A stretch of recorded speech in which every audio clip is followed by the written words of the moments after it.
thought I'd do a short video on the nature of controlling thoughts. It's come up and I had a few comments on how difficult it is to control our thoughts. And I wanted to hit this from two different perspectives. One I've talked quite a bit about, so have many other people, and that is don't control them at all. And that is to become the observer of the thinking mind rather than identified with it. And of course, I've talked about this many times how when you do try to control your thoughts, not only is it impossible, but sometimes the exact opposite happens. So if I say, don't think of this, then that's the very first thought that comes to mind. And so the thinking process can be very antagonistic in that sense. But I wanted to give a slightly different take on things. And I noticed this particularly just not commuting and having a little extra time and playing a little more guitar. And what I've noticed is that the voice in my head has shifted a little bit from being totally verbal to being a little bit more based on music. And it occurred to me that maybe the voice in the head is the mind digesting what we've recently fed it.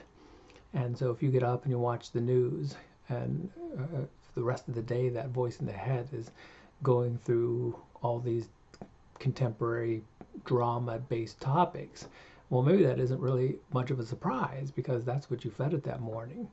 And of course, we see this with monks and long-term meditators, that of course the voice in the head is quite different for these individuals because of what they've been feeding it for so many years.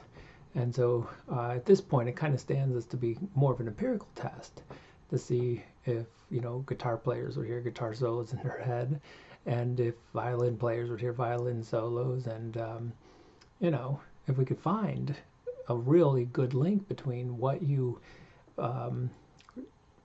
put into the mind throughout the day and then what the mind sort of repeats back to you throughout the rest of the day after you're finished. And so that would make for a very interesting research project. And as far as I know, no one has really looked at it yet.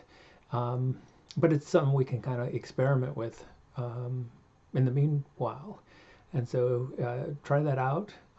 Feed your mind different things and see how that affects the voice in the head for that rest of the day or even immediately afterward.